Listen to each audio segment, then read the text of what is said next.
ছাত্ৰ ছাত্ৰীসকল তোমালোকক মোৰ চেনেললৈ স্বাগতম জনাইছোঁ। আজি তোমালোকৰ বাবে মই লৈ আহিছোঁ HS second year 2023 geography previous year theory question পেপাৰখন। আহা আমি ভিডিঅ'টো আৰম্ভ কৰোঁ।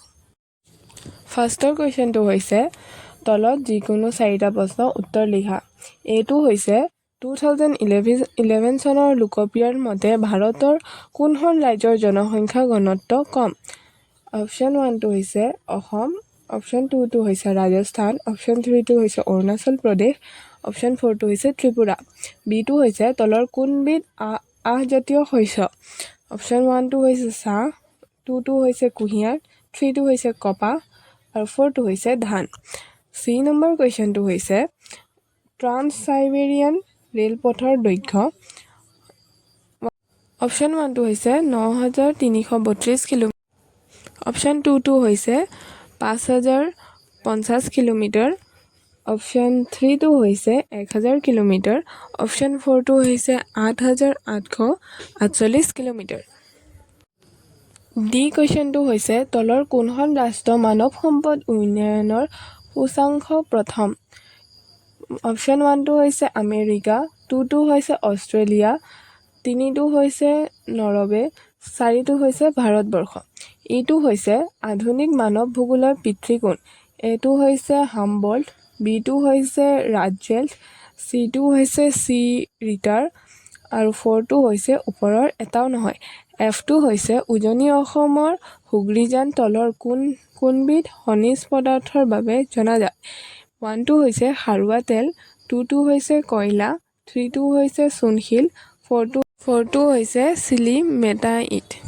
2 নম্বৰ কুৱেশ্যনটো হৈছে অতি চমুকৈ উত্তৰ দিয়া যিকোনো 4টা। এটো হৈছে প্ৰব্ৰজন কি? বিটো হৈছে ৰৈখিক বসতিৰ সংজ্ঞা দিয়া, চিটো হৈছে কপাহ খেতিৰ বাবে কোনবিধ মাটি উপযোগী, ডিটো হৈছে ৰোপণ কৃষিৰ এটা উদাহৰণ দিয়া, ইটো হৈছে অসমৰ এটা তেল শোধনাগাৰৰ নাম লিখা, এফটো হৈছে চতুৰ্থ বৃত্তিৰ এটা উদাহৰণ দিয়া, জিটো হৈছে অসমৰ এখন জৈৱ সংৰক্ষিত অঞ্চলৰ নাম লিখা। 3 নম্বৰ কুৱেশ্যনটো হৈছে চমু উত্তৰ দিয়া যিকোনো 10টা। এটো হৈছে প্ৰাথমিক অৰ্থনৈতিক কাৰ্যকলাপৰ 2টা উদাহৰণ দিয়া, বিটো হৈছে মানৱ ভূগোলৰ 2টা উপশাখাৰ নাম লিখা। তাৰপিছত চিটো হৈছে ভাৰতবৰ্ষৰ 2টা প্ৰধান লো-তীখা উদ্যোগৰ নাম লিখা, ডিটো হৈছে মিশ্ৰ কৃষি কি? ইটো হৈছে জনসংখ্যাৰ ঘনত্ব কি? এফটো হৈছে ভাৰতবৰ্ষৰ কোন দুখন ঠাই ৰেলপথৰ দ্বাৰা প্ৰথম সংযোগ কৰা হৈছিল? জিটো হৈছে অসমৰ পাহাৰীয়া জিলাকেইখনৰ নাম কি?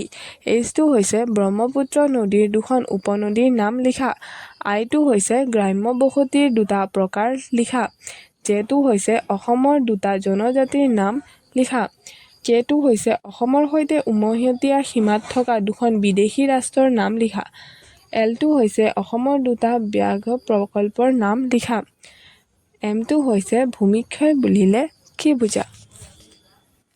4 নম্বৰ কুৱেশ্যনটো হৈছে তলত দিয়া প্ৰশ্নসমূহৰ প্ৰতিটো উত্তৰৰ 100টা শব্দৰ ভিতৰত দিয়া যিকোনো 9টা। এটো হৈছে ভাৰতবৰ্ষৰ কপাহী বয়ন উদ্যোগৰ বিষয়ে এটা টোকা লিখা, বিটো হৈছে উদ্যোগ গঠনৰ কেঁচা সামগ্ৰীয়ে কিদৰে প্ৰভাৱ পেলায় বৰ্ণনা কৰা, চিটো হৈছে গণসংযোগ ব্যৱস্থা বুলিলে কি বুজা, ডিটো হৈছে সম্পদ আৰু উন্নয়নৰ ধাৰণাটো লিখা, ইটো হৈছে অসমৰ চাহ খেতিৰ বাবে উপযোগী কাৰকবোৰ বৰ্ণনা কৰা, এফটো হৈছে প্ৰব্ৰজন প্ৰকাৰবোৰ উদাহৰণসহ বৰ্ণনা কৰা, জিটো হৈছে মানৱ ভূগোলৰ পৰিসৰবোৰ কি কি, এইচটো হৈছে আকাশীপথ ব্যৱস্থাৰ সুবিধা আৰু অসুবিধাবোৰ লিখা, আইটো হৈছে অসমৰ জলবায়ুৰ ওপৰত এটা টোকা লিখা, জেটো হৈছে ভাৰতৰ জলসম্পদৰ সমস্যাসমূহ আলোচনা কৰা, কেটো হৈছে ধাৰণক্ষম উন্নয়ন বুলিলে কি বুজা, এলটো হৈছে উন্নয়নশীল দেশসমূহৰ মানৱ বসতিৰ সমস্যাবোৰ কি কি। 5 নম্বৰটো হৈছে তলত দিয়া প্ৰশ্নসমূহৰ উত্তৰ দিয়া যিকোনো 3টা। এটো হৈছে কাৰ্যৰ ভিত্তিত নগৰৰ শ্ৰেণীবিভাজন কৰি প্ৰতিটো বিভাগৰ উদাহৰণ দিয়া, বিটো হৈছে বিভিন্ন প্ৰকাৰৰ প্ৰব্ৰজনৰ কাৰণ আৰু পৰিণতিৰ বিষয়ে বৰ্ণনা কৰা। চিটো হৈছে জনসংখ্যাৰ ঘনত্ব আৰু বিবৰ্তনৰ প্ৰভাৱ পেলোৱা কাৰকবোৰ বৰ্ণনা কৰা।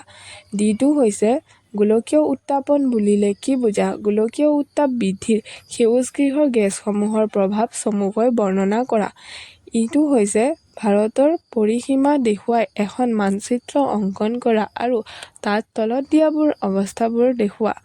প্ৰথমটো হৈছে চিল্কা হ্ৰদ, ২ নম্বৰটো হৈছে নৰ্মদা নদী, ৩ নম্বৰটো হৈছে কাজিৰঙা ৰাষ্ট্ৰীয় উদ্যান। ধন্যবাদ।